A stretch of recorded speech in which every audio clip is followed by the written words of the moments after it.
Hi, I'm Lindsey. And I'm Connor. And this is a chat. Yeah. This is Hidden Rabbits. This is the Hidden Rabbits fireside chat that we do every once in a while. We're looking for something that's a little bit more casual, that we can just kind of hang out with you guys and talk about something that's been on the top of our minds recently. We love I Promise This Is Interesting and Girlfriend Explains, but both of those shows require quite a bit of researching and scripting and asset collecting.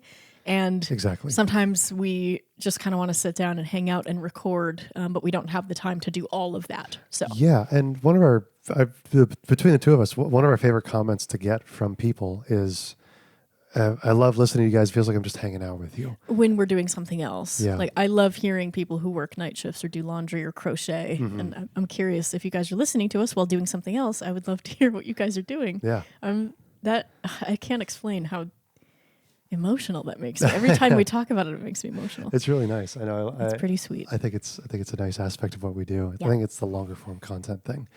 So yeah, I think officially we're calling this like the fireside chat, the Hidden Rabbits fireside chats. Yeah. So it's a little more casual. We're just gonna kind of talk. We've got a topic in mind for this episode, but we're just gonna kind of chat and see where it goes. And if it's not good, then you'll never see this. But I think we'll be able to get through it. Yeah, but something that we talk about that comes up pretty frequently on the channel is that Connor and I are both filmmakers. Yeah. Those are our chosen careers. I'm a writer predominantly, but I've also worked on set as a script supervisor, and Connor is a wonderful producer and editor. But you've also worked as an assistant director. And Yeah, I've worked PA. He's done everything. I've worked on set primarily, and I've worked as PA. I've worked as a grip, and I really work as an AD nowadays if I'm on set doing anything. Yeah. The biggest thing, a big piece of conversation when it comes to film, television, the film industry as a whole is how much formal education do you need in order to join the workforce? Yeah, which is a unique conversation, I think, because when you're pursuing any other line of work, it's very clear, yes, you have to have an education from a higher institution to pursue this, or no, you don't. Exactly. Right? Like if you want to open and manage a restaurant, I think having a business management degree can certainly help you with that. It certainly won't hurt you, but you don't have to go to college to run a small business or to run a restaurant or even to be a welder. You know, there's such thing as trade school where you go and you learn how to do a trade, and then you can just open up your own business and work forever. But even some people don't even go to trade school. Some people just learn how to do it on the job and that kind of thing. Yeah. This is kind of embarrassing. I went to bartending school years ago when I lived in Austin. You've never had a drink in your life? I've never had a drink. I've never had a drop of alcohol in my life. And I went to bartending school. And I eventually became a bar back at an Irish pub downtown. It's no longer there. And the funny thing about that is like all the bartenders I worked for didn't go to bartending school. They were just barbacks who eventually became bartenders, and they kind of learned the trade that way. There's a lot of jobs in the United States, I think in the world too, where just like learning on the job is kind of the thing. I think that's a very common thing. And thankfully for me, the film industry is one of those jobs. Kind of. So that's kind of the subject today is like, do you have to go to film school to be a filmmaker? Yes. And there are arguments for both. I'll spoil the entire episode for you right now. Yeah. It depends. Like so many things in the world, it depends. Right. You and I are in a particularly good area to speak of this because you didn't go to film school. Correct, yes. And you work in the industry. And I did go to film school and I work in the industry. Right. We have both here. We took two different paths to get to kind of a similar goal. Very, yeah. And I'll explain this. We can kind of talk about our past. I did kind of go to film school, very softly, which maybe that's just a good segue into like our background in film and how we got into this whole messy career of ours. So when I was 16, I was told by a family member that I should go to USC. USC has a summer program. At this point in high school, I had shown interest in like media studies and I worked with a lot of Photoshop and video editing software, and I'd been making films and like short films and home movies for my entire like teenage years. And so a family member of mine said the USC, Southern California, the University of Southern California, which is a renowned film school, has a summer program for teenagers, and you should look at applying. I said, sure. And I did go to USC for that one summer. And it was life-changing. I loved that program. I thought it was amazing. It was my first exposure to like higher education. And being a student on the USC campus it feels a little bit like Harry Potter. You can speak more to that. But when I was 16, I was blown away by what that whole world was like. And I thought, this is the place I have to go. I have to go here if I want to learn how to be a filmmaker and get into the film industry. This is amazing. And there's a lot of caveats and footnotes to this. My grades were not very good in high school for reasons outside of my control. And that eventually led to me not getting into any college that I applied to. I applied to USC, I applied to UT, I applied to NYU, and I applied, I believe, to Chapman, all of which have extensive film programs. Yeah, great programs, great all of programs. those schools. And I did not get into any of them. And I ended up going to another university, UTSA in San Antonio. Go Birds, go Roadrunners, which does not have a film program at all. It barely has an English program, at least when I was going. They didn't even have media studies as like a degree that you could get or like a minor. So, and after my first year at university in San Antonio, I dropped out and I did not go to college. But you did end up moving out here to Los Angeles. Yes. So I moved to Austin first, and I started my career in Austin. Which, if you're unfamiliar with the film scene, like kind of in the U.S. outside of Hollywood, like Austin also years ago, like 10 years ago when you were living there, had a like budding and blossoming film community, right? Like things were getting made, like more so than like Missoula, Montana. Yeah. Right. So I think, that's a good point. It's important to break down like the two biggest markets in the United States at that time were LA and New York. Yes. Outside of the major kind of ports of entry when it comes to the film industry, the rest of the United States, it's kind of a crapshoot on where movies are getting made. Exactly. But that's why those tax incentives are really important because they bring in people from New York, from LA, who want to get out of New York and LA and find a better cost of living somewhere else. And in Texas, the cost of living is much better. It's much lower. It is. Especially in Austin about 10 years ago before everybody started moving there. Right. But then you lose those incentives, out-of-towners stop coming in and it slows the growth down. It is. And Austin does have a very solid like indie foundation. I mean, South by Southwest started there, right? And that's major film festivals. That's one of the big five, at least in the United States. And again, you got to think I moved there in 2015. So it was exactly 10 years ago. That's the year I graduated from high school. That's crazy. Yeah. And so, I started out there and I worked at a soundstage. So I started rooming with a friend from college. We were both into film and we both had gotten equally rejected by UT and their film program. And we started working at a soundstage, a local soundstage in Austin called St. Elmo's Soundstage. I don't believe it's there anymore. I think it's another soundstage now. And we worked as interns. We were production interns. We never got paid. And we did a lot of labor. I did stuff that probably I shouldn't have been doing at that point. I learned how to weld. I built a lot of industrial shelving. I ran lights for the studio. You were a carpenter and an electrician? I was a carpenter. Yeah, I was a carpenter and an electrician. I did siding. I did set building. The union put your hands over your ears. I know, seriously. Austin's a non-union state. But I was doing a lot of stuff. I learned a lot of things. And the first set I actually had exposure to was a Terrence Malick film, the Beyond the Universe or Beyond the Stars, something like that. He did a documentary about space. Cool. And he shot some of his planetary practical effects at the soundstage. So awesome. And Terrence Malick is one of the nicest older men I've ever met. He's just, people call him Terry. He's just kind of hanging out and eating protein bars. He's really nice. I love when people are like that. Yeah. When you meet a hero and they're great. There's nothing better. I know. When that one movie came through, my roommate and I, who were both working at the soundstage, kind of like we held on to it. We were talking to everybody on set, trying to make a move into it. And we networked. We were networking, right? And we networked our way into kind of being able to work around some of these people. And we got onto set with this crew for another job, because that's kind of the way these places work, is that crew went on to the next job together. A lot of smaller markets outside of LA and New York, you see the same like 10 to 20 people on all of the jobs, because the film industry there is so tiny and tight-knit, right? And we quickly learned that we had been taught everything incorrectly on set by the people that were teaching us at St. Elmo. And from there, I worked on a couple jobs, worked on a reality show out there, and eventually I worked on my first movie, my first like actual feature film from start to finish, called Little Woods. And I was a key PA, or I think it was a key production assistant, which is a PA. And that was a great movie with Tessa Thompson and Nia DaCosta. And we shot it in the heartland of Texas over the course of about, I want to say, a full month.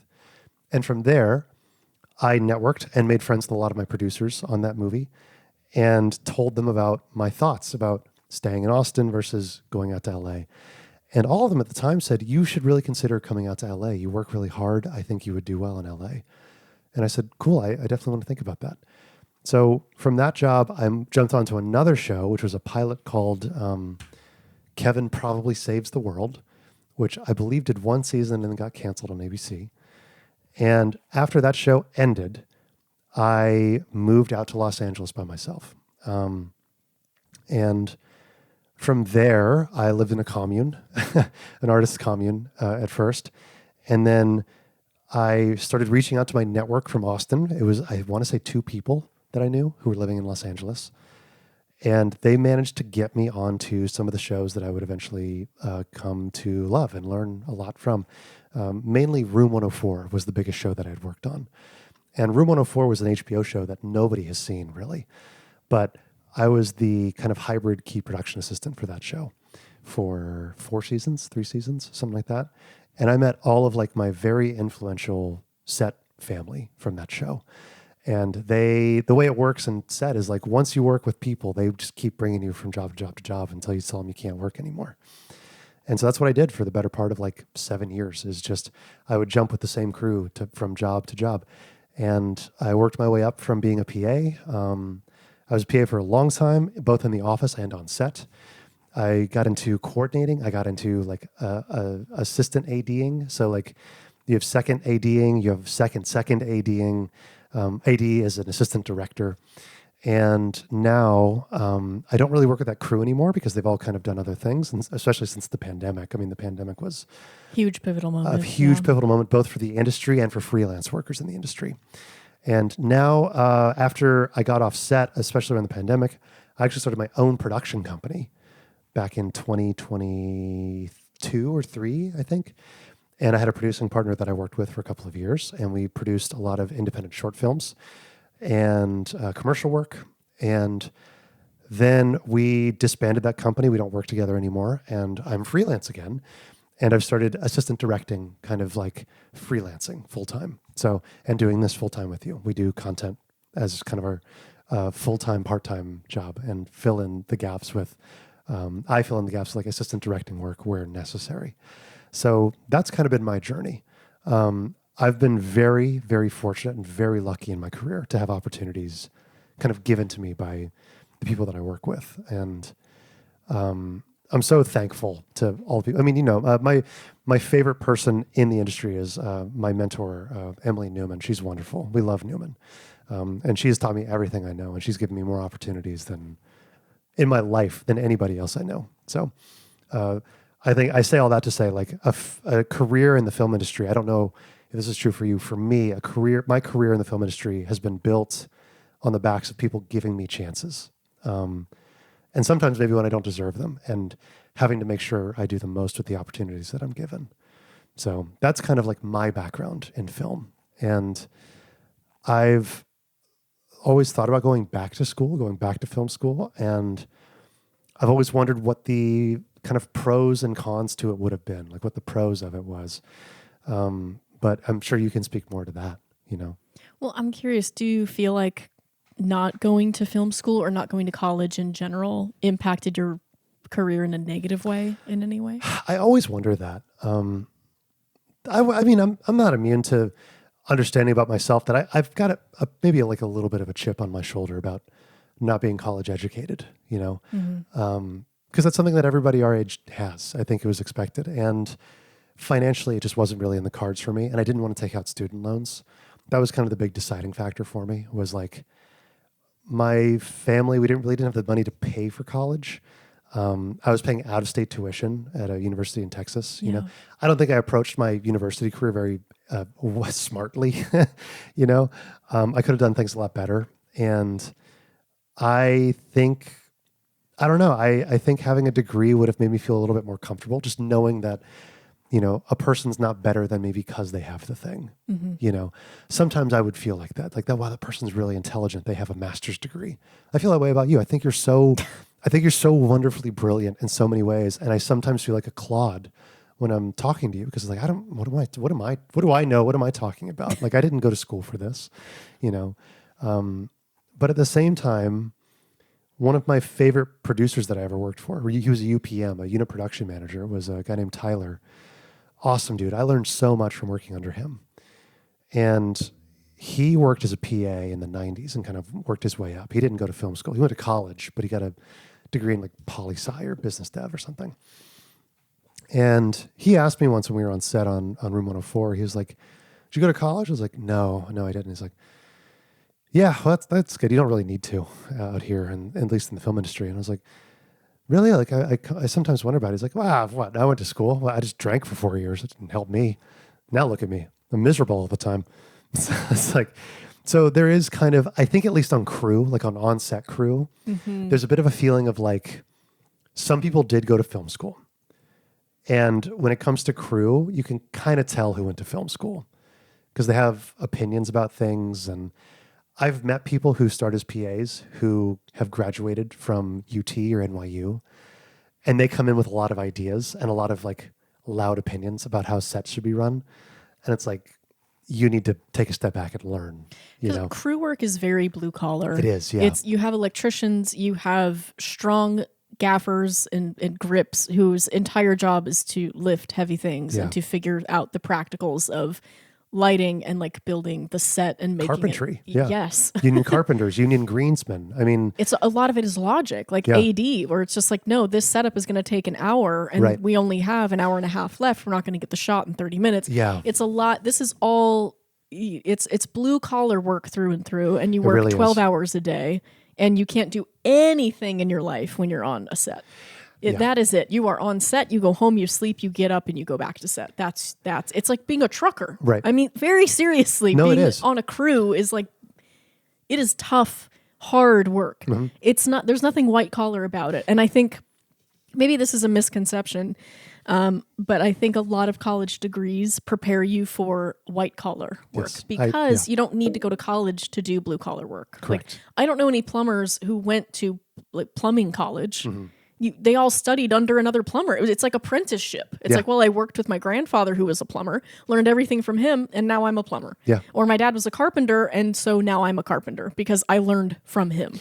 Yeah. You don't have to pay $60,000 a year to learn how to do that. Mm-hmm. Why would you do that? You see that a lot. You see that a lot in the film industry too. Like that specific thing is like, I know a lot of people. This is a weird kind of inside baseball thing. The stunts industry on set. Oh yeah.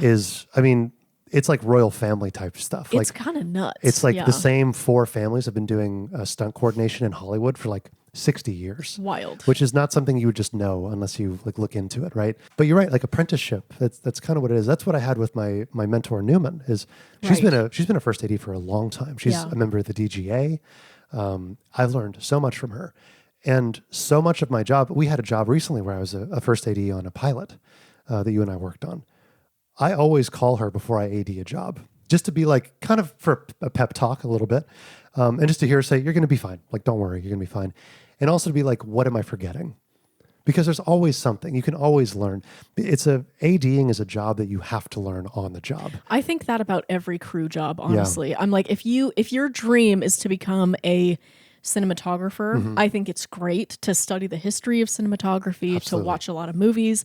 If you want to write up reports, I think that's also awesome. The only way to get good at that job is to do that job. You Correct. Have to be on a set with real living, breathing people and a crew who's working with you, and you have to get good at communicating with them in shorthand. Yes. I forget how much shorthand we use on set until we're on set. I know, right? And sometimes I have like an out-of-body experience where I'm like, if my mom showed up at this set, she would have no idea what we're talking about. Right, so we're speaking a different language. We are speaking a different language with each other, but you have to be on set to know that. Mm-hmm. I remember taking an acting class when I was a kid, and they were trying to teach us on-set lingo, mm-hmm. and the only one that I remember from those sessions sessions is apple box. Yeah. I was like, I need to know what an apple box is in case somebody asks me for an apple box. Here's a picture of an apple box. It's just a wooden box you'd put apples in. Like, I think I could have figured that out without paying for that acting class. But yeah, a lot of it is hands-on experience. And I think that is like a pro of film school, is that you get to be on set without any of that career pressure. Yes, I agree. I think, because I've also worked as a line cook in a kitchen before. And I think this might be a proper example, is like, imagine going to culinary school and spending all that money and going to culinary school for a couple of years and then getting out and then starting your job as a line cook at a restaurant. It's like, you can come in knowing all the stuff you know about culinary school, but that kitchen is its own ecosystem, and they have their shorthand, they have their way of talking, they have their way of doing things. That's going to differ pretty much from what you learned in culinary school.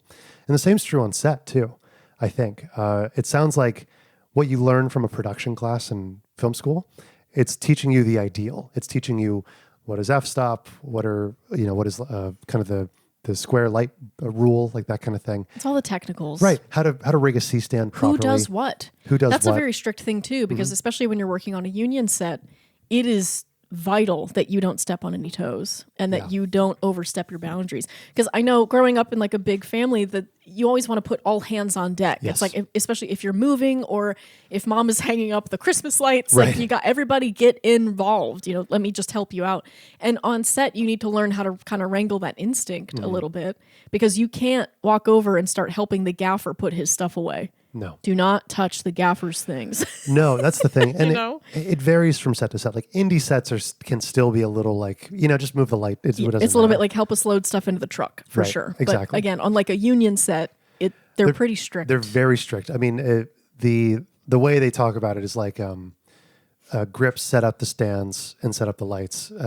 Gaffers turn them on. Yeah. Right. Isn't that crazy? And there's a reason for that, right? It's like, because a lot of the rules we have come from danger and people losing their life on set. It was not uncommon in the early days of cinema for people to die on film sets. And a lot of that was because we were figuring it out. It was new. We didn't know any of this stuff yet. And the technology was not at a place where it is now. So you had those lights that were beaming on. And a huge problem was they would overheat and just blow up. They'd catch on fire. They would fall. Glass in eyes, people, to make a movie. Yeah. I mean, that's, we just recently, I help there's a film club I'm a part of. I kind of help run out here in Los Angeles. And we recently watched The Wizard of Oz. Disaster, that set is a disaster. If you want a cool rabbit hole, The Wizard of Oz is an interesting one to look into in terms of like set disasters. I mean, if you're interested in us covering that, you let us know. Whoa, that's disturbing. But I just know that like some of it was like the Tin Man's paint caused him to, I think the original actor they had a severe allergic reaction to the paint and almost died, and they had to replace him. The lights in the studio were so hot that it was consistently like 115 degrees on set every day. Like you can feel that, by the way. Dangerous. Ooh. I mean, I've heard gaffers. So gaffers are people who work with lights on set. I've heard stories from gaffers where they were rigging up lights in the rain and they plug them in and they said, oh yeah, I got jolted for about 3 seconds straight. And, my best boy had to come out and save me. It's like just crazy shit, So yeah, that's been my experience on set. So I'm actually really curious because we've talked about. I know you went to school, but I'm curious to see like what your perspective on your own career is from college and everything like that. Well, I went to theater school to get my BFA, which is extremely unusual. I mean, of all the degrees you can imagine getting, it's like, what are you going to do with a theater degree? And I understand, but I knew that I wanted to go to college. It was never a question whether I was going to go to college. I wanted to. Yeah. Number one, I think my parents expected it of me, but I wanted to go. I loved school. School was my happy place as a kid. So it was never any question that I was going to go to school. And I fell in love with theater. And I was like, I want to study the thing that I love because I want to do it professionally. And the biggest question I had going into college was, how can I do this professionally? It was less, let me get good at the craft of theater, because a lot of that can be self-taught or taught by just doing it. Yeah. Being in community theater projects or taking acting classes or recording yourself doing voice memos and looking at yourself in the mirror and figuring out like, how do I move my face in a certain way? You can figure that out. But I wanted to figure out, like, I wanted to network and I wanted to be in a city where theater professionals exist. And that was New York. So that got me to New York. And I worked in theater for a while. Well, it doesn't interrupt you, but it kind of started before that because you went to a performing arts high school. I went to performing arts high school. Yeah. I loved theater as a kid. And so I went to performing arts high school because that gave me a better chance at getting into a good college. Right. So you really kind of like thought about it all the way through. School was at the center of my existence for a long time. Yeah. But yeah, then I'm in New York and I graduate from school and I very quickly realized that a BFA, especially in a city like New York, does not matter. Mm-hmm. Everybody has a BA, and in fact, everybody has an MFA. And in fact, most people who are working and making decent money have a doctorate. So a BFA in dramatic arts, even from the New School, which is a great school and an amazing program, does not matter. Yeah. And so I did end up finding a job at a production company, like as a receptionist right after I graduated, but the pandemic hit. Right after I got that. Gosh, man. So you've had a lot of unfortunate timings in your. The timings have been interesting. I know the pandemic was such a. I know the world felt it, but in the film industry especially, like the film industry has changed entirely since the pandemic and has not gone back to how it was pre-pandemic. It never will, and it never will. Yeah. Like so many other industries and lives and immune systems, they just will not return to what they once were. Yeah. But there was always this sense. I disliked living in New York.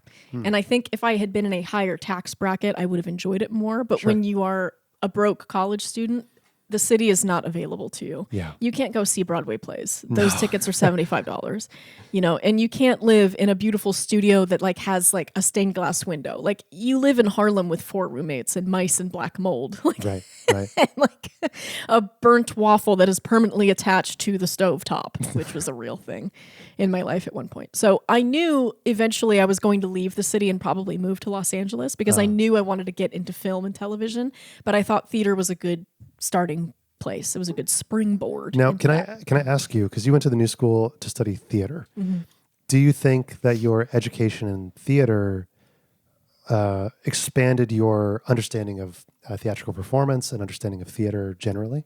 Very much, yes. Okay. I do think it was incredibly valuable.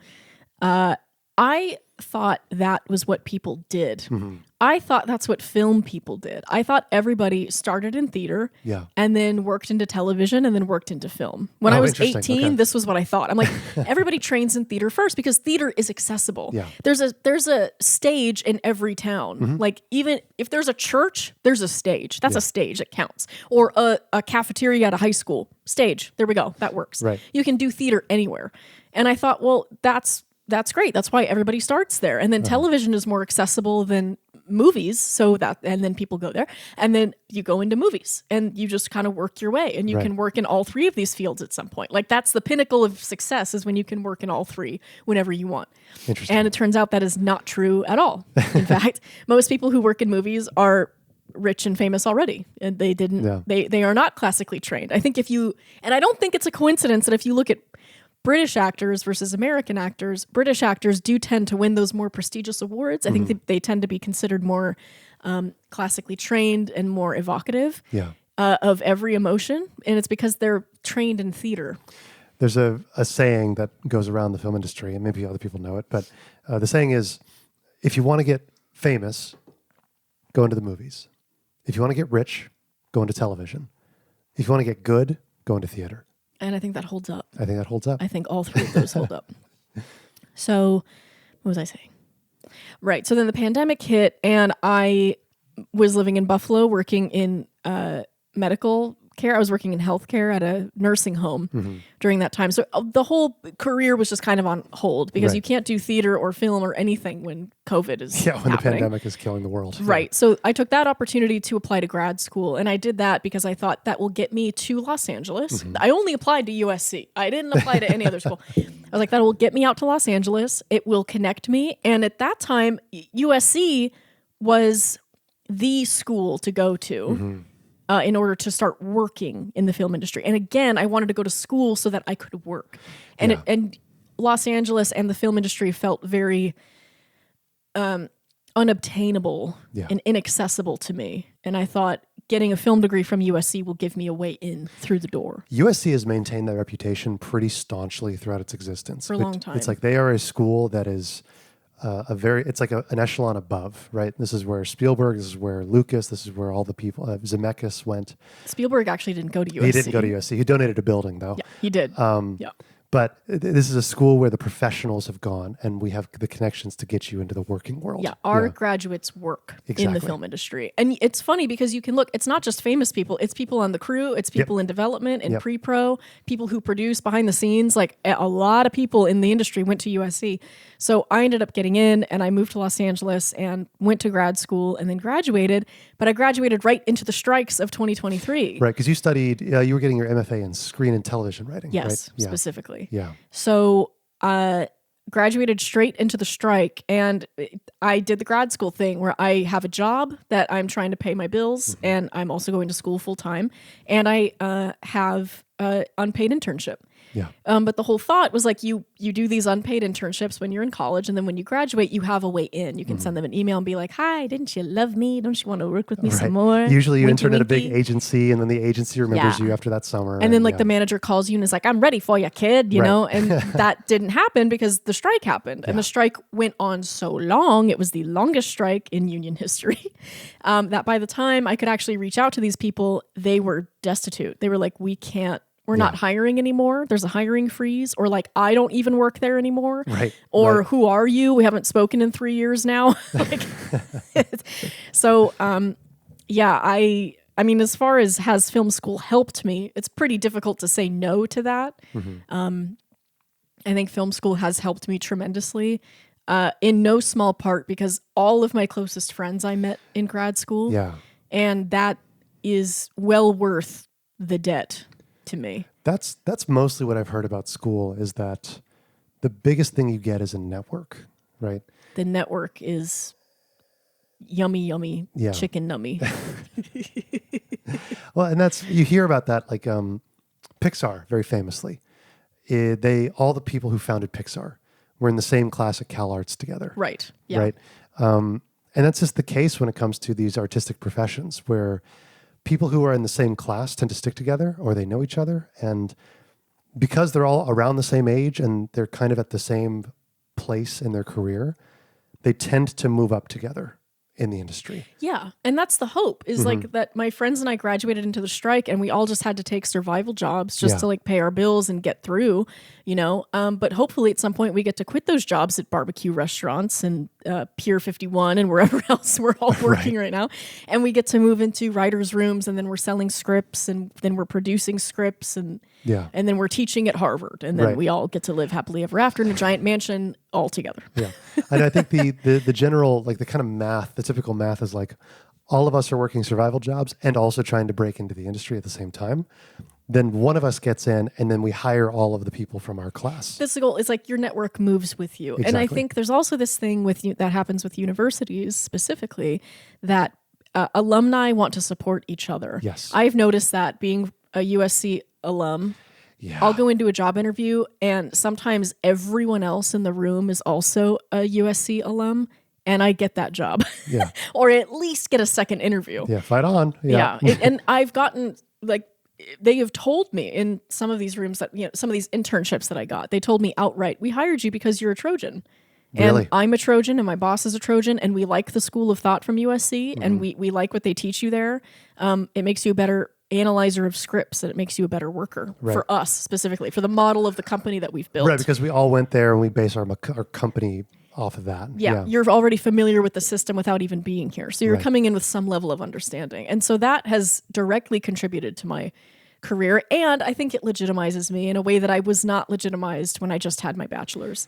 Yeah. When I had my bachelor's and it was a theater degree, I think it was very easy to be like, roll your eyes, such a dork, get a life. But now I have an MFA, and I think that gets me into more doors. Yeah, I bet that's true. And I think more specifically, the thing that I'm thinking about in terms of having a degree versus not having a degree is that it seems like having the level of education that you have opens doors beyond being on set.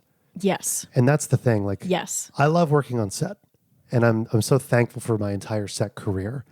The problem with set is that it is really hard to move off of set. Vertical movement on set too is I'm very impressed that you were able to work up from PA to AD. Well, that's not common anymore. It only happened because I basically stopped working on union sets and started ADing independently on my own. Yeah. And it is difficult to move off of production. It is. If you want to get into development, or if you want to get into the white collar jobs of film and television industry, which is when you're sitting in those offices that are stocked with snacks and sparkling water, and you're making deals, and you have an entertainment attorney, and things are moving along. That's not on set. None of that happens on set. No. And it's very hard to get from on set blue collar job to that white collar job, which is what most people in the film industry want to do. Most of them want to write scripts or act or direct or produce. And those are like the flashy, exciting, glamorous jobs, I would say. But most of the jobs in the film industry are not like that. And you don't need a degree to work those jobs. But if you want to do these other jobs, if you want the cushier jobs, the more creative jobs, the jobs with more power and higher pay, there are gatekeepers who are looking for degrees. It's not even necessarily that you need a degree. No. I don't even think the gatekeepers are looking for degrees. They're looking for any reason to not let you in. That's a better way to put it. There are only so many jobs, and at some point they recognize if I let you in and you're better, then I lose my job. Yeah. I'm looking for my replacement. It's like a Willy Wonka situation. So no, I think they can use a degree as an excuse. Yes. I don't think in the film industry anybody is getting denied a job because they don't have a degree. I think that's true. Yeah. I do think that's true. If there's a takeaway from this video, it's that if you want to work in the film industry, you can, no matter what your education status is. It might be harder for you to start, but there is a way to start working in the film industry without having a degree. It's a cliche. Everybody says this when you're thinking about going to film school or working in film in any capacity, or really any creative industry. Yeah. People tell you this. It depends on who you know. Mm-hmm. That is more true in the film and television industry, especially right now, than I think it has ever been before. There is a reason that so many Nepo babies work in this industry, and it's because they already know people. So it can be very difficult to build up your network because the film industry is very tight. And like we said, even with crews where you don't have to have a degree, those are very tight-knit crews. And if you find somebody who's good, you tend to just take them with you everywhere. Exactly. It's like I have like a list of like 2 or 3 second assistant cameras. And I'm like, the moment I get funding for a project, I'm calling up my friend Adam. Exactly. I'm not going on Indeed. I'm not looking for like a guy from Florida that I've never met who maybe deserves a chance because it's too risky. Right. There's too many risk factors involved. So I'm just going to hire the guy that I've worked with before, who I know, who I trust. So it can be very difficult to break in. So that's another plus to film school, but also a negative for film school, which it is totally dependent. Getting jobs is totally dependent on who you know. I have my grad school network, but you have your network from set. I know it's a bit interesting because like I had people so I went to that USC program when I was 16, right? And that program had a lot of other students that I was living with and working with at the same time. And some of them did get into USC as undergraduates and graduated from USC.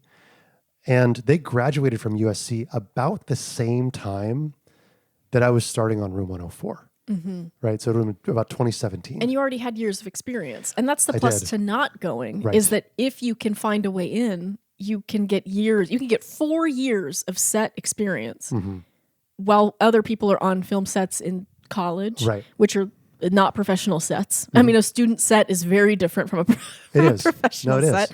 And having professional experience is actually the most important thing. But I feel like it's worth mentioning it wasn't easy. Those 4 years that I spent on set were not easy. And a lot of it did come kind of down to luck, right? There's one producer on the first movie I worked on who liked me and saw that I worked hard, who said, when you come to LA, call me. I can help you out. And I did. I did that. And she said, I don't have anything for you right now, but I'll keep you in mind. 7 months goes by. I don't get anything. I'm having to work odd jobs. I'm having to make ends meet. I'm living very cheaply. And then eventually I get a call from her. It all happened by luck too. I don't want to go into the specifics, but there was a series of very specifically lucky things that happened to me. Where I worked on one job that led to another job, and then working on that job led to the Room 104 job. But it happened because I happened to walk into the office on a day where they were looking for someone. You know what I mean? So it took I had to work harder. I had a bit of a chip on my shoulder, so I worked really hard on set, and I felt like I had to prove that I needed to be there, that I deserved to be there. And I got to be really lucky. I had to be really lucky in order to get the opportunities that I did, So while it might be true that I had more experience than those people, that were just graduating from USC, there was still a lot of factors that went into me having a semi-successful career. I just feel like that's worth mentioning because I don't, what I never want to say is, of course you don't need to go to school. Just work really hard and it'll come to you. And your dreams of working on film sets will just happen. It's like, there's still a lot of luck involved and a lot of being at the right place at the right time, which is, I think it sounds a little bit cynical, but I don't mean it to be cynical. I think it's just, that's just how life works. There is luck involved in life all the time. All the time you have to be lucky, When you got out of school, because you went for screen and television writing, and then you graduated from USC during a strike. Yes. What was your thought process there? Did you think this will blow over in a couple of months? Did you think I'll get into a room pretty soon? Did you think maybe I can be a writer's PA or a writer's assistant and then work up? I thought the strike will end when it ends. Mm-hmm. We always knew that was a very important strike. It was. So my friends and I, we all participated. We all showed up. We all supported it. But I figured it will end and then we'll have new rules that we have to adapt to and get used to. Yeah. And maybe next year, the year after I graduated, I'll be able to get my entry-level job and start working. But I knew 2023, not going to happen. Right. I knew that's shot. But what ended up happening is post-strike, and the strike is not the only thing to blame here. There's also the pandemic, like the ramifications of that really can't even be calculated yet because we're still seeing that ripple effect like stream across Los Angeles and the film industry at large, but also like the rise of AI and the effects of the strike. But what has happened is a lot of people in the industry have had to take a step back in their career. So if they were a showrunner before, which if you're unfamiliar, a showrunner literally runs the TV show. They are the head writer. They get to make all the major decisions. They're more powerful even than the director. Yeah. They hire the director. So showrunner is like, that's when you get your Bill Haders. Like Bill Hader was showrunner of Barry. That's pretty high level stuff. And I don't know any showrunners who are below the age of like 40. No, that's typically a position held for older people, unless you're Sam Levinson. Very experienced people, exactly.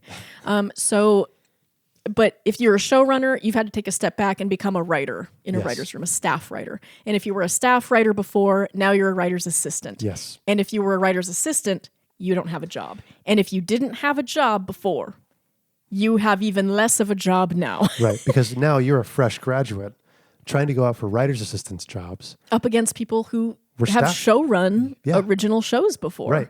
So up against a showrunner, I'm not going to get hired. It doesn't matter if it's Devil Wears Prada and the showrunner is Bill Hader. Bill Hader will get that job well before I do. Right.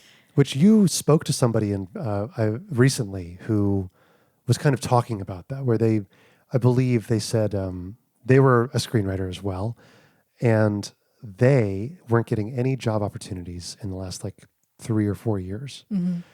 And suddenly their agent got them one job that they could go out for. And so they applied. And the agent told them that over 900 union applicants applied for that single writing position on the show. That's where we're at. And not 900 randoms, 900 union card-carrying Writers Guild with agents members. They applied with agents. So that's where the industry is at, and no amount of degrees or no degrees can shield you from that. No. It takes a new level of luck and connection to get jobs in this industry, and I think that's very hard for me to accept because I went to USC. I took on that debt. I worked extremely hard in college. Earlier, you told a story about a guy who was like, oh yeah, I just drank my way through college. Right. People like that make me so angry, actually, because I worked incredibly hard through college and through grad school.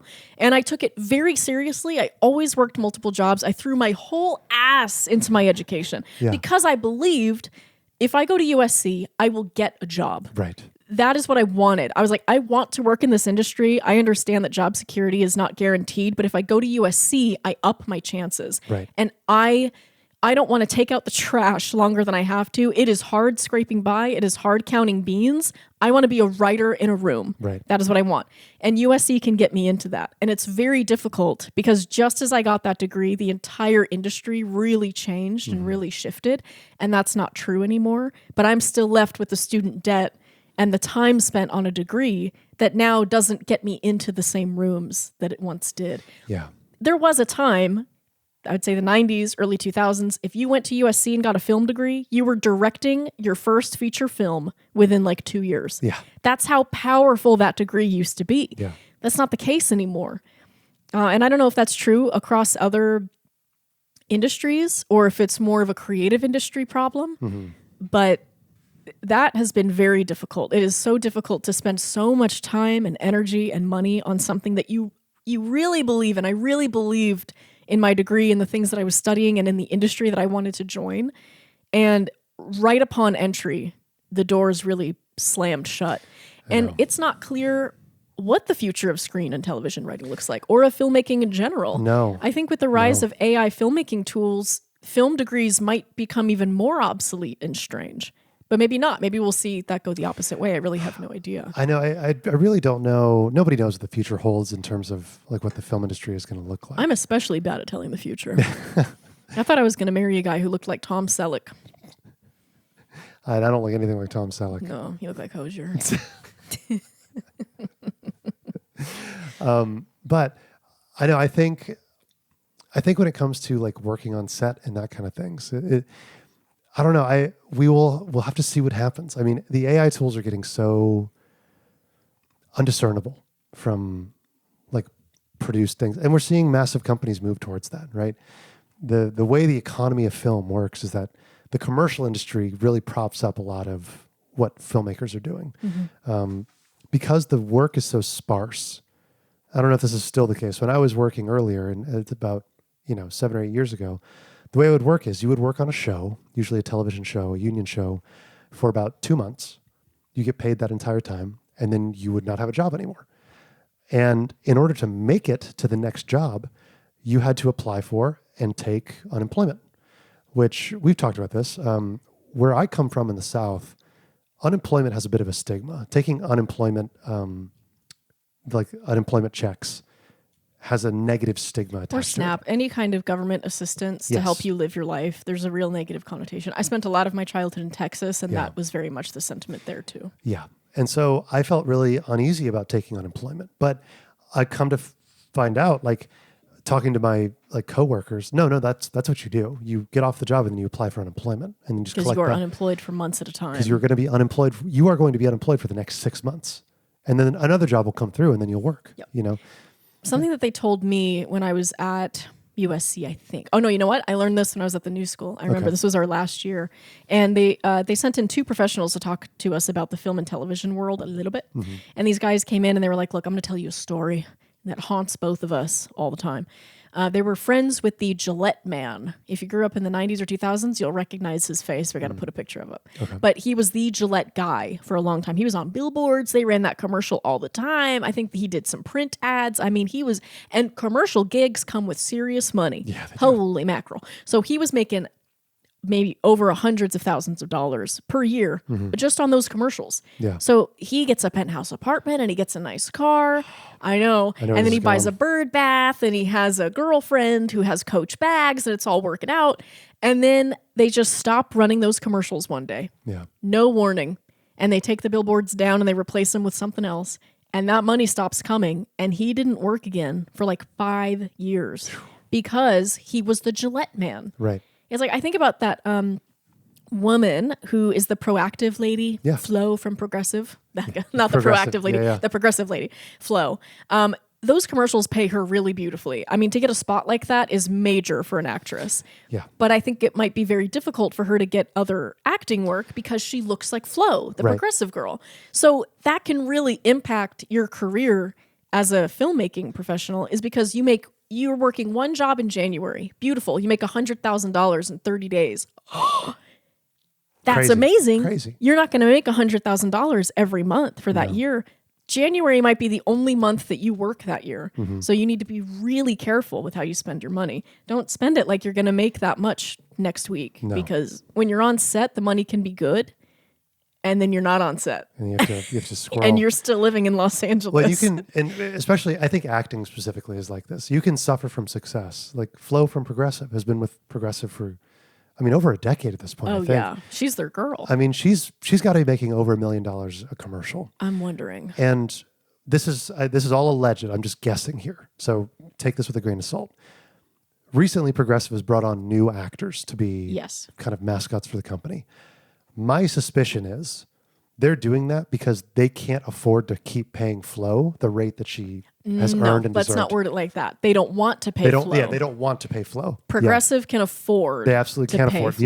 You're right. They want cheaper actors. They do. One of my friends, Nat Palamides, who's a clown and has a wonderful show out in New York off Broadway called Weir right now.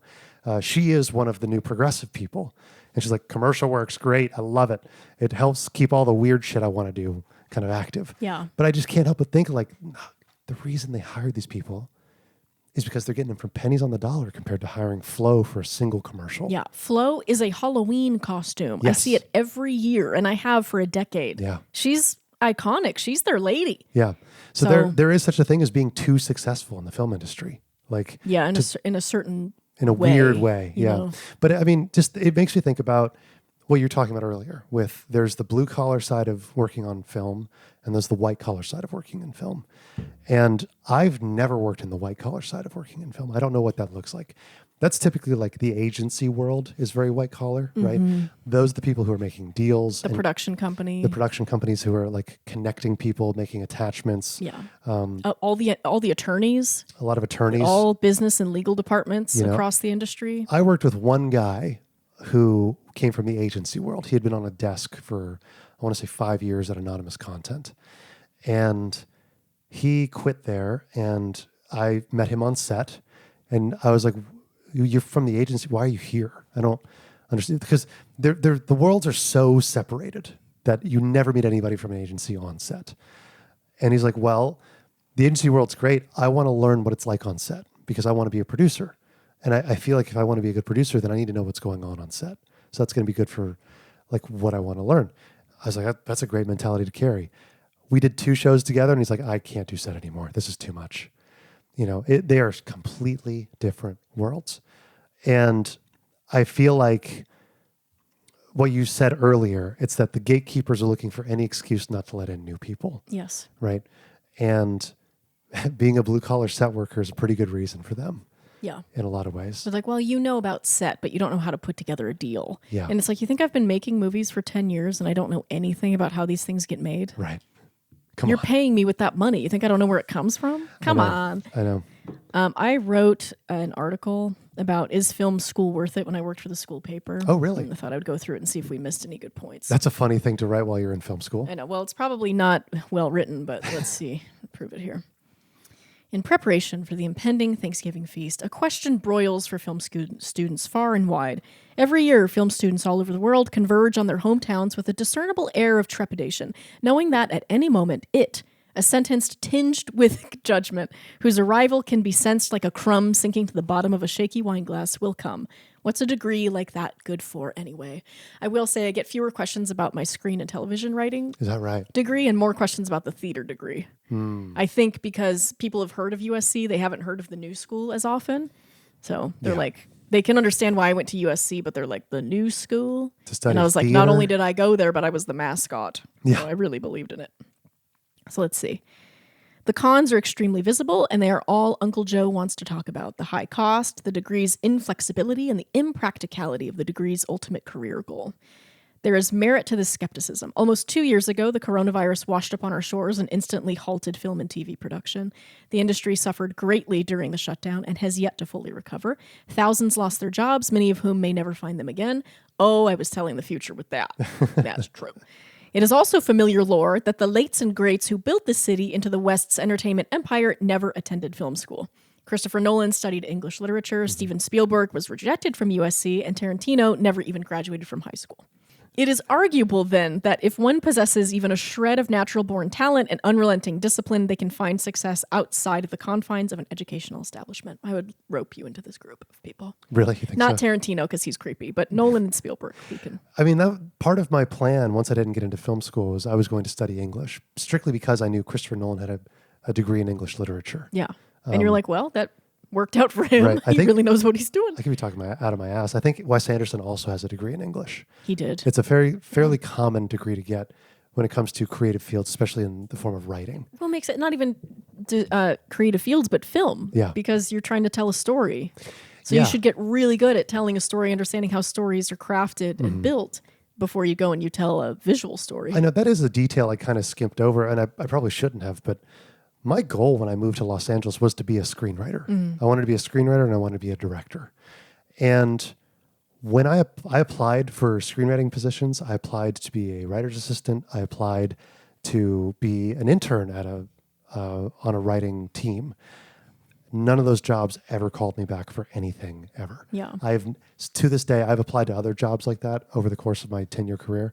I have never gotten a call back. I have never gotten an email rejection. Nothing. Complete silence. I will say, I think that has less to do with the fact that you don't have a degree and more to do with the fact that they almost never hire from a job board. Correct. Writers, PAs especially, if you're inviting somebody into a writer's room, you need confirmation that they are good. Yeah. Writers' rooms are very specific environments. They're very political, and it's a little bit like a dysfunctional family. It's like if all of your cousins got together, mom and dad side, right? So you're getting all the crazy from everybody into one room, and you had to write about ad executives in the 50s, and you have a week to do it. Go. Right. You can imagine how sensitive and crazy that room gets. So if you're going to invite somebody new into the room, you can't just go on LinkedIn and be like, well, they have a good film degree and well, I like their headshot and let's bring them in. It is always word of mouth. Yeah. And that's what's really tough is those rooms are getting smaller and smaller. I mean, like rooms used to have like between 12 and 15 people in them. They did, yeah. It's much more common now to have micro rooms where you have like 5 people. So you're trying to get one of 5 jobs or seats at that table. And if you don't know anybody in that room, you don't know those 5 people, you're not going to get in that room. So I know. And to your point, I got exactly one writing job in my entire time in Los Angeles. And it was writing for a podcast, actually, a history podcast. And the only reason I got that job was because I was a part of a writers group, a screenwriters group, where we would trade scripts and talk about, we would eat cheese and drink wine and talk about each other's scripts. And one of the people in that group recommended me for the job because she already worked there. So, I think you're right. I think that's entirely spot on. I'm telling you, it is all who you know. It's all networking, which sucks for me because I'm not great at networking. Right. Like I'm good at talking about that I'm a writer and that I love writing and that I don't think I'm bad at it. But just because I know somebody might be good for my career, I will not go over and talk to them. I'm like, oh, that has to happen naturally. Yeah. My whole philosophy, and maybe this is why I'm not in a different part of my career right now, I'm just like, well, it's going to happen naturally. I shouldn't have to hunt for somebody who's going to be supportive of my career and who's going to think I'm a good writer. Like we will find each other and it will happen naturally. It's kind of like when I got diagnosed with diabetes, something I worried about for a second was like, what if nobody wants to date or marry me because I have diabetes and that's a major problem and inconvenience. Yeah. And my mom was very quick. She was like, you don't want to date those people. Yeah. Would you reject somebody because they have diabetes? No. So why would you want to marry somebody who doesn't like you because you have diabetes? So it can actually be like a good like compass. Yeah. For like, so. Good barometer. Yeah. Yeah. At this point, I wrote, an estimated 35% of all job openings require at least a bachelor's degree. I would bet that number's gone up since I wrote this. I would bet so too. Right? I would bet so too. I bet I bet even like a lot of blue collar jobs nowadays require a degree. Film programs require balancing 2 equally weighted spinning plates. One holds an immense amount of collaboration, time management, budgeting, and critical analysis, while the other holds grand creative or artistic merit, morale, and social messaging. Keeping these plates spinning for always and eternity is unique to the field, forcing its torch carriers to adapt with immediacy. Upon graduation, these abilities are still incredibly valuable. And this is something that I've talked about with my theater degree too, is like my theater degree does not just empower me to make theater. I think it has made me better at giving public presentations and like researching or at collaboration, problem solving. Like how can we create something that people are willing to pay for on a very tiny budget? Yeah. How can we do that? And I'm very good at being able to figure that out. And all of those skills are not limited to theater. Like they also bleed into all other aspects of my life. So I think for the same reason that like an education in anything is great for you because it takes advantage of your neuroplasticity. It gets you out of your bubble. I think for a lot of people, it gets them out of their hometowns and into a new environment. It's a big deal. Where they're more exposed to people of the world, It's not just, I'm only familiar with Tampa Bay. Right. Now you're going to school in Montana, very different people in Missoula, Montana. No, it's true. And that's really important for like interconnected humanness. So college has a lot of pluses for it. I don't want it to seem like I'm anti-college. Clearly I'm not. I'm proud to have gone to USC. I love school. I've worked for universities my entire career. It's been film and education. Those are the two fields that I work consistently in. Yeah. I mean, I think it's worth noting, just pointing out, like going to USC when I was 16, that was the furthest away from home I've ever traveled. Mm-hmm. I stayed by myself overnight for an entire month and a half at USC. And it opened my eyes to what the rest of the world looked like. I moved around a lot as a kid, so like I kind of knew that what part of the United States looked like. But having that experience by myself, being around other people who were my age and passionate about film and like the things that I liked, and they weren't weird about it, and nobody made me feel weird about it, that was really empowering. And it's the reason that I pursued filmmaking as a career, is that I got to be around those people and see like, this is something I can do. I know I can do this. Mm-hmm. I know I can do this. That collaborative environment is really important, I think, for young people especially. I loved theater because that's where I made friends. And same thing, I loved soccer. I played soccer pretty competitively growing up, and because that's where I made friends. Yeah. That's where I connected with people most strong. We became best friends instantly because we're bonded by this very intense thing that we are doing together. Yeah. And I think I'm interested in film, television, theater for all those same reasons. It bonds you very quickly to people. And I think learning how to collaborate and work with them in that capacity is really valuable. And you can get that without going to school if you're just working. Mm-hmm. If you just find people who want to make stuff with you and you want to collaborate with them, you can get that experience. It is guaranteed in college or in educational environments, you got a built-in social network. Exactamundo. Want to see if we're missing any other points here. Okay. Oh yeah, this is something I wanted to talk about. Okay. One could make an argument that tuition money could be spent directly on a passion project, foregoing all of the class schedules and homework assignments in favor of just making the damn thing, which I think is a really good argument against film school. Yes. It's like, films are very expensive. We talked about this in our nepotism episode. Nothing about film and television is cheap. Even to do it cheaply, you want like $100,000. Yeah. And like most people don't have $100,000 to spend on a passion project. No. Are you kidding? I got into bracelet making a couple years ago, and I went to Michael's to buy like some craft supplies, and I spent like $60, and I was like, I better love this because what an investment. So can you imagine $100,000? So instead of spending all of that on tuition, homework, and dormitories, you could just spend it on making the movie. Yeah. Which again, the best way to learn how to do it is to just do it. Kind of. There's also a good chance that you do it wrong and that you fuck up and that you kind of waste the money that you've spent on that, right? Right. Honest question, do you feel comfortable sharing how much you spent at USC? Like what you... I was on a lot of fellowships and I worked, and I did have to take out some loans, and I spent pretty much all of my savings on it. So that's kind of hard to say. But at this point, USC has raised their tuition since I graduated. And I believe that their tuition is now up to about $70,000 a year. And you went for 2 years, is that right? And I went it was a 2-year program. So in your mind, just thinking about it now, knowing what you learned at USC and the network that you have, would you have gone back? If you could do it over, would you still go back and go through USC? Or would you take $150,000 and put it down on a pilot, a film, a couple of films, a couple of short, a house. Yeah. Would you do something more towards making the thing?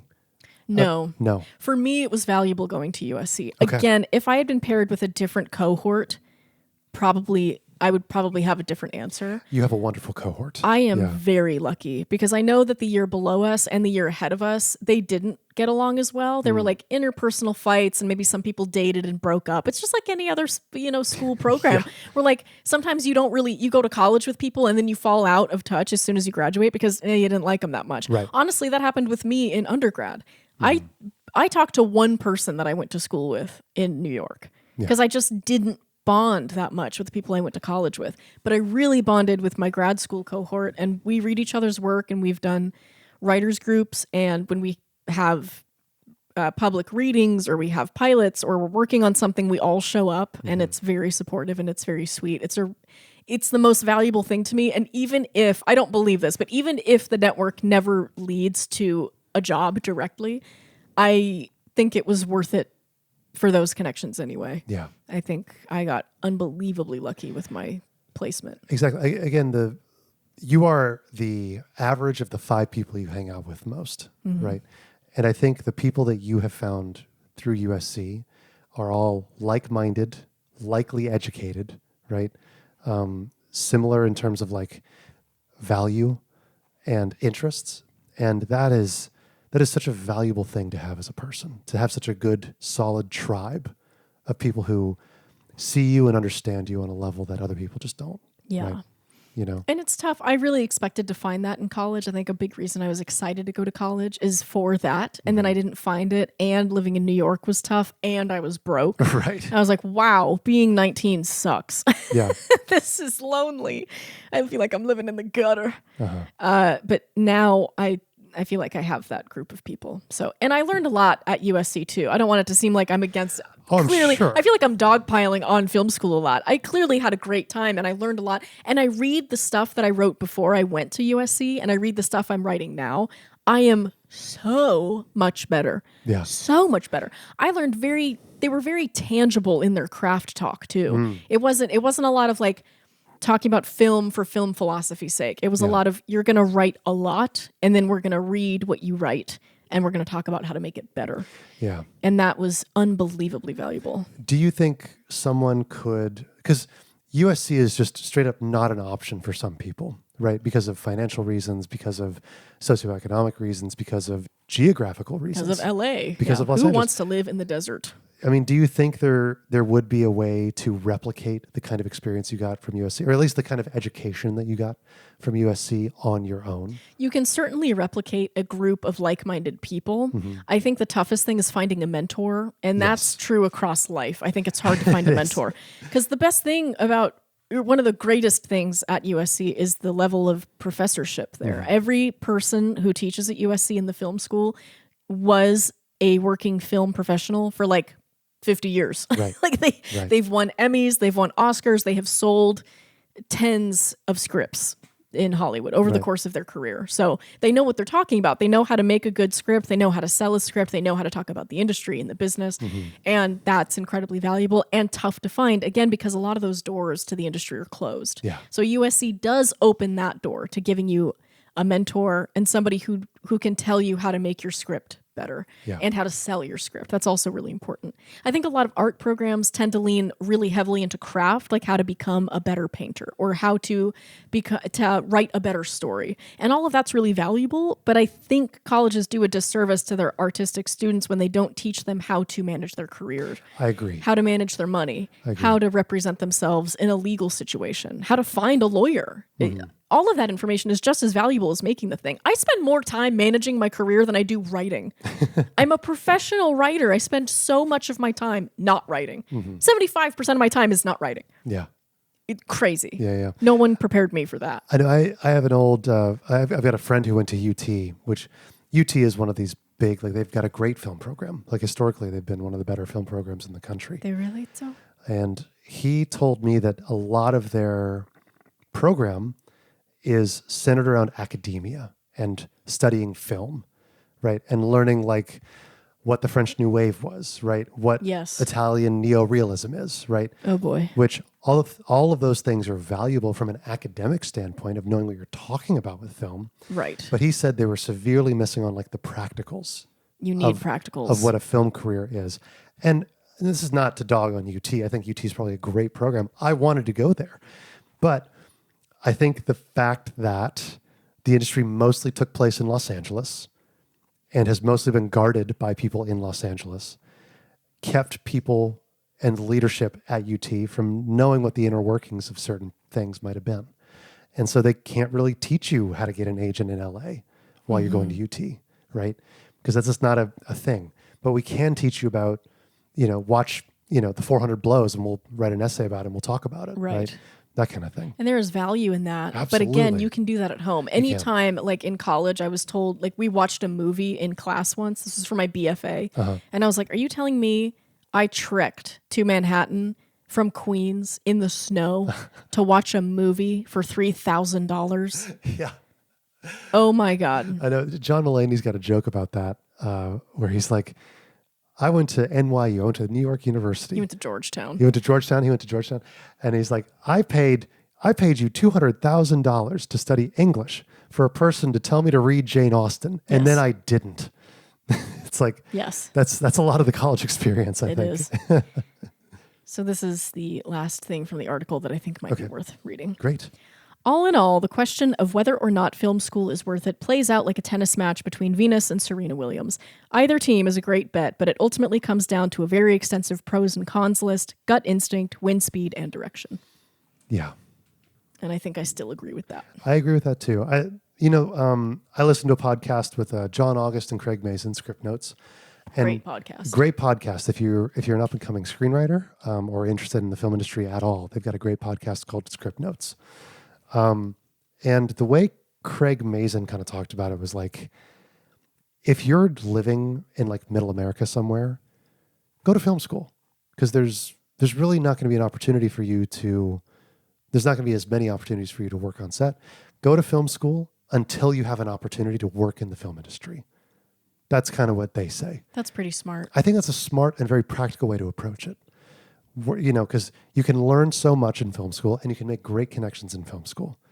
But the point of it is to get a job in the film industry. It's to work in the film industry. And I think what he's kind of hinting at is the thing that we've been circling around, which is it is so hard and so unpredictable to get an opportunity to even work, to even start working.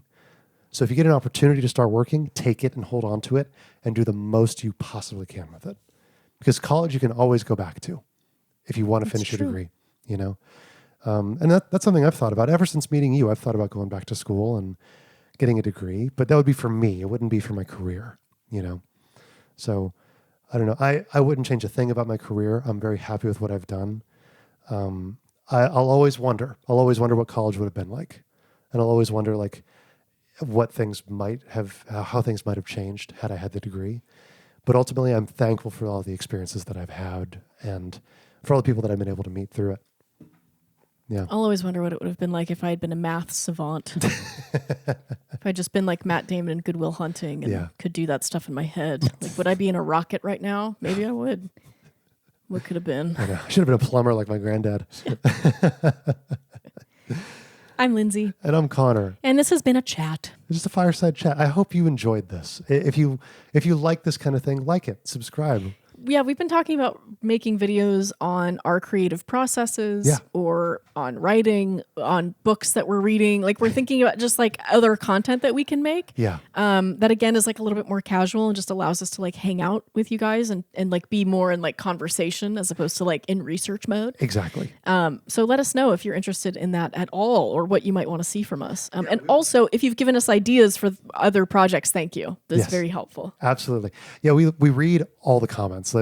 We've spent a good portion of our morning and evenings together reading all the comments you guys leave. So it's addicting. Any suggestions you guys make, we take very seriously. Yes. And we want to listen and hear what you guys think about both this episode and what you think future episodes could be and topics that you're interested in hearing about. Yeah. And if you look at the bio, I put a topic suggestion box in there. So if you have something you'd like to hear from us, you just drop it in there and we'll read it and research it and get it out to you. Yeah. For our supporters on Ko-fi, thank you so much. It kind of still blows me away that we have anybody who's willing to give us money for doing this thing. I will say we take donations on Ko-fi if you want to throw a little bit of money our way. 100% of the money goes back into the show itself. Yes. We upgrade our equipment. We spend money on licenses and subscriptions for editing software and things like that. So it's really helpful. We're 100% out of pocket for this. So it really goes a long way for us being broke and in debt film people. So thank you so much from the bottom of our hearts. Their names will appear on this episode. Thank you guys for watching, and we'll see you next week. And I'll see you in 2 seconds.